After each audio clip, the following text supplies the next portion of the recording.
Hey friends, good morning. Derek from Bomb Socks with more Bomb Bites, where we feast upon the words of Christ and we do it one bite at a time. So section 82 is an awesome section, one of my favorite sections. In fact, we are going to more or less spend the rest of the week in section 82 with 4 really solid principles that I think will bless people's lives.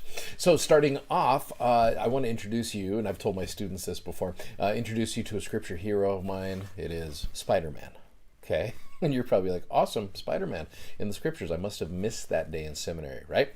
Well, the reason I bring that up to you is because Spider-Man has his own verse of scripture. Yes, it is in fact a Spider-Verse, if you will. So just a little context for you, there's this thing called the United Firm, which back in section 78 was brought up.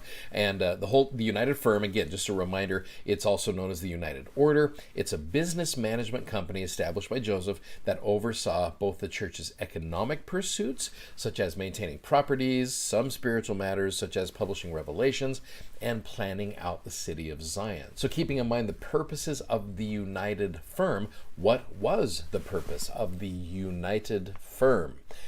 I'll give you one guess. It is to unite the members of the church. That's what it's all about. Now, back to this idea of the Spider-Verse. Let me read to you verses 1 and 2. So verse 1, Verily, verily, I say unto you, my servants, that inasmuch as you have forgiven one another your trespasses, even so I, the Lord, forgive you. Nevertheless, there are those among you who have sinned exceedingly. Yea, even all of you have sinned. Nice little reminder, right? For verily, I say unto you, beware from henceforth and refrain from sin, lest sore judgments fall upon your heads. So the question is, what is the biggest sin that keeps a group of people from being united?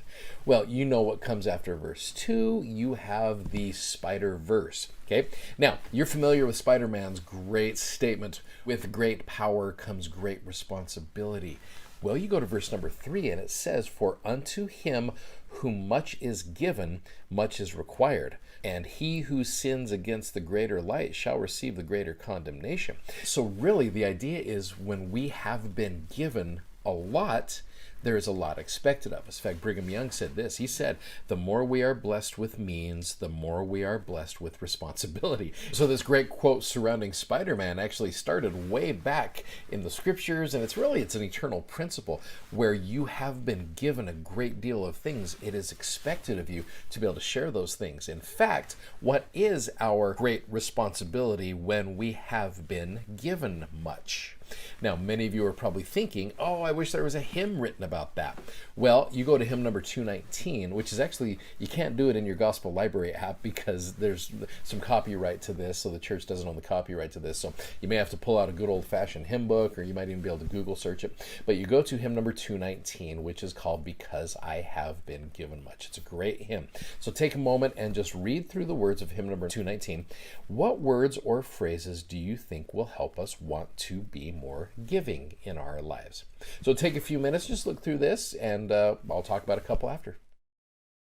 Okay, so there's some great stuff with this hymn. Let me take you over to one of my favorite verses, which is verse number 3, where it says, Because I have been blessed by thy great love, dear Lord, I'll share thy love again according to thy word, which again, that verse number 3 is kind of part of that.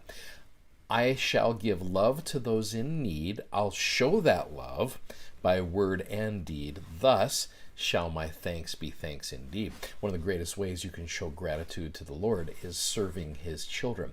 So I love that idea of just that where much is given, much is required, where you have been given great blessings.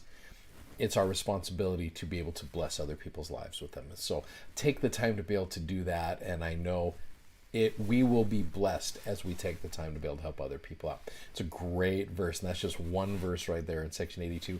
There is more coming tomorrow. So thanks for watching, thanks for subscribing, thanks for sharing. Godspeed. See you tomorrow. Bye-bye.